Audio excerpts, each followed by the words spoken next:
देखो बेटा, लगातार हम समझ रहे हैं किसके बारे में, कोशिका के बारे में। पिछले वीडियो में हमने क्या क्या जाना हुआ था, हमने कोशिका की सारी जानकारी जान ली थी। शरीर की संरचनात्मक एवं क्रियात्मक इकाई को हम क्या कहते हैं, कोशिका कहते हैं। कोशिका की खोज किसने किया था, रॉबर्ट हुक ने सन 1665 ईस्वी में किया था। लेकिन वो कोशिका कैसी थी, मृत थी। बात करें जीवित कोशिका की खोज, एंटोनी वान लीवेनहॉक ने सन 1674 ईस्वी में जीवित कोशिका की खोज की। ठीक है, शरीर मतलब पृथ्वी पर जितने भी जीव हैं सबका निर्माण किससे हुआ है भाई मेरे, कोशिका से हुआ है। इसके सार में दो वैज्ञानिक थे जिनका मैं आपको बता देता हूं। आप अगली कक्षाओं में आपको मिलने वाला है कोशिका सिद्धांत। क्या मिलने वाला है, कोशिका सिद्धांत। कोशिका के बारे में हमने काफी जानकारी पहले ही समझ ली है। कोशिका सिद्धांत क्या है, तो दो वैज्ञानिक थे, एक का नाम था भाई मेरे, है ना, एक वैज्ञानिक का नाम था स्लाइडेन व दूसरे वैज्ञानिक का नाम क्या था भाई मेरे, श्वान। दो वैज्ञानिक नाम याद रखेंगे, एक वैज्ञानिक का नाम था स्लाइडेन, दूसरे वैज्ञानिक का नाम था स्वान, जिन्होंने एक सिद्धांत प्रतिपादित किया, एक सिद्धांत बनाया, एक सिद्धांत उन्होंने दिया हमें और बताया कि भाई मेरे ये क्या है, ये है कोशिका सिद्धांत। क्या कहता है कोशिका सिद्धांत, मुख्य कुछ बातों पर ही, कुछ बिंदुओं पर ही पूरा का पूरा कोशिका सिद्धांत टिका हुआ है।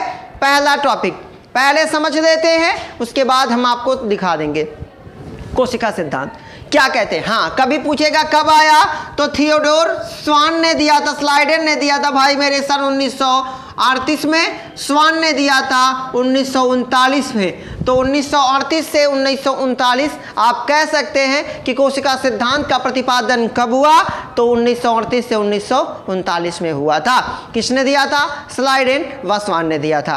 क्या है कोशिका सिद्धांत, कोशिका सिद्धांत कहता है किसी भी कोशिका का निर्माण, किसी भी कोशिका का निर्माण, मैं इधर समझा देता हूं। मान लीजिए ये एक कोशिका है, मान लिया ये कोई सेल है, किसी भी कोशिका का निर्माण क्या होगा, लिखते चलते हैं, किसी भी कोशिका का निर्माण, किसी भी कोशिका का निर्माण, यानी कि हमारे आसपास जितनी भी कोशिकाएं हैं, किसी भी कोशिका का निर्माण किससे हुआ होगा, किसी भी कोशिका का निर्माण किससे हुआ होगा, पूर्ववर्ती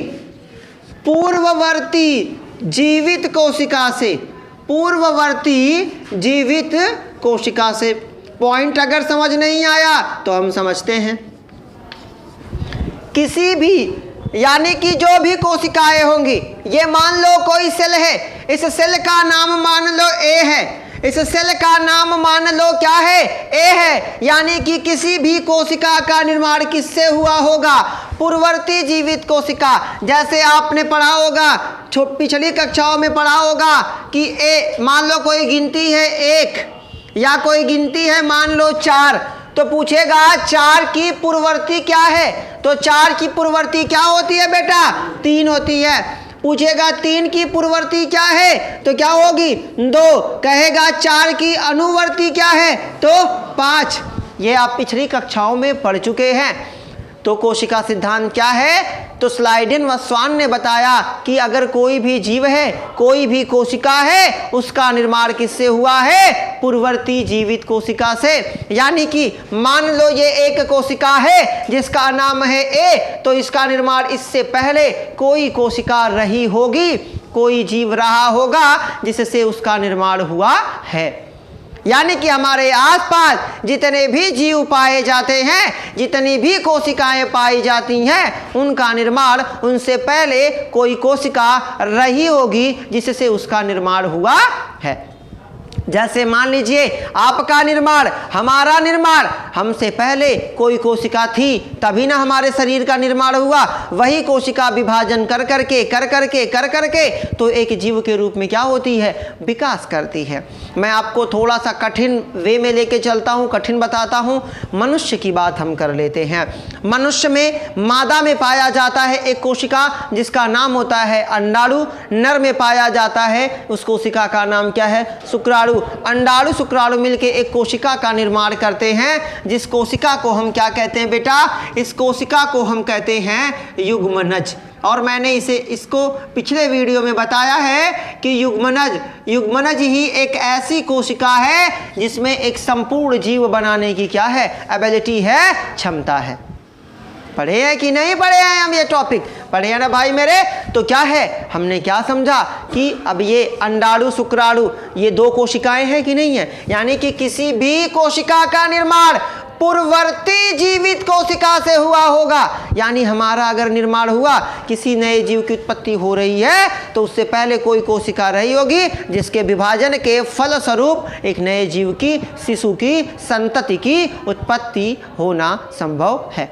यानी कि कोई भी जीव बना, एकदम आसान लहजे में कहें, कोई जीव बना तो उससे पहले कोई जीव रहा होगा जिससे उसकी क्या हुई है? उत्पत्ति। मम्मी पापा थे तभी ना हम आए, तो उनकी कोशिकाएं अंडाणु शुक्राणु मिलके ही तो संतति की निर्माण है ना, संतति की उत्पत्ति करते हैं भाई मेरे।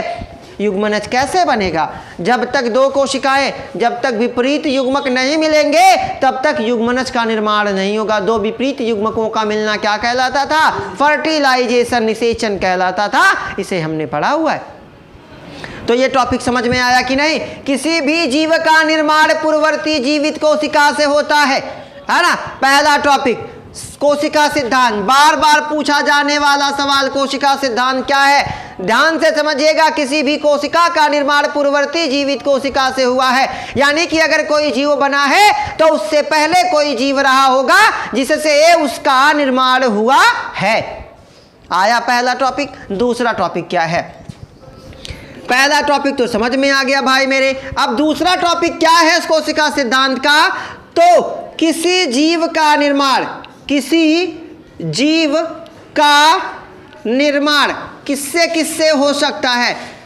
तो आपको मालूम होना चाहिए हिंदी में कितने वचन होते हैं बेटा?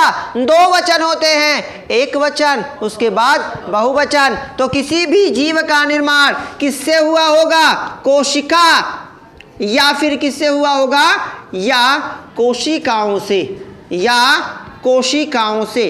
वाक्य को समझने की कोशिश करिए। वाक्य अपने आप में सारी चीजें बयां कर दे रहा है। कोशिका लग क्या रहा है? एक वचन। कोशिकाओं लग क्या रहा है? बहुवचन।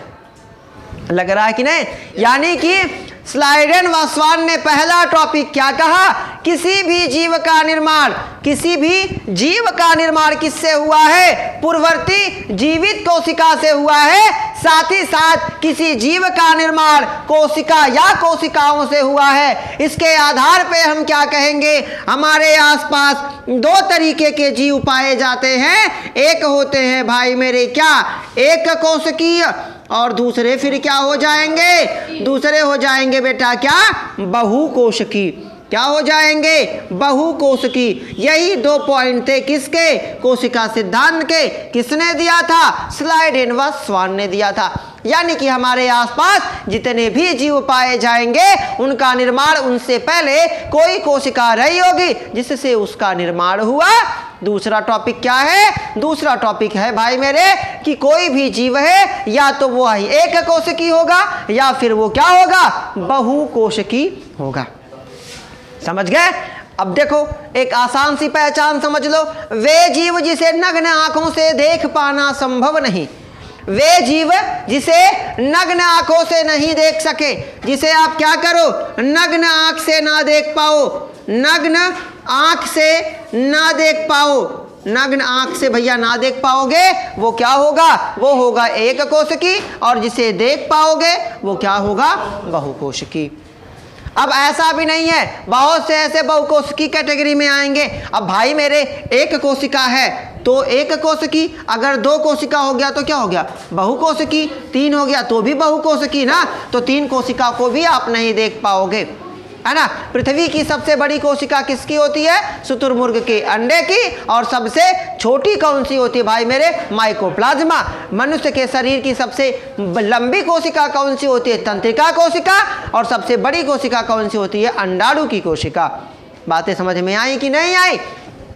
यहां तक जानकारी समझ में आ गई? कोशिका सिद्धांत समझ में आ गया? एक कोशिकी बहुकोशिकी की बात हम कर लेते हैं। क्या होता है एक कोशिकी? तो वह जीव जिसका निर्माण एक कोशिका से हुआ है उसे हम क्या कहेंगे? एक कोशिकी कहेंगे। और जिनका निर्माण कई कोशिकाओं से हुआ है उन्हें हम क्या कहेंगे? बहुकोशिकी कहेंगे। चलिए समझते हैं। अब जैसे बहुत सारे बैक्टीरिया, बहुत सारे जीवाणु जिन्हें आप नहीं देख पाते हो, बहुत सारे वायरसेस, ईस्ट, समझ रहे हैं? ये सब किसके? अमीबा, ये सब किसके उदाहरण हैं? एक कोशिकी के। एग्जाम्पल आप लिखना चाहें तो आप एग्जाम्पल लिख सकते हैं। एक कोशिकी में अगर आप लिखना चाहें तो आप क्या लिखोगे बेटा?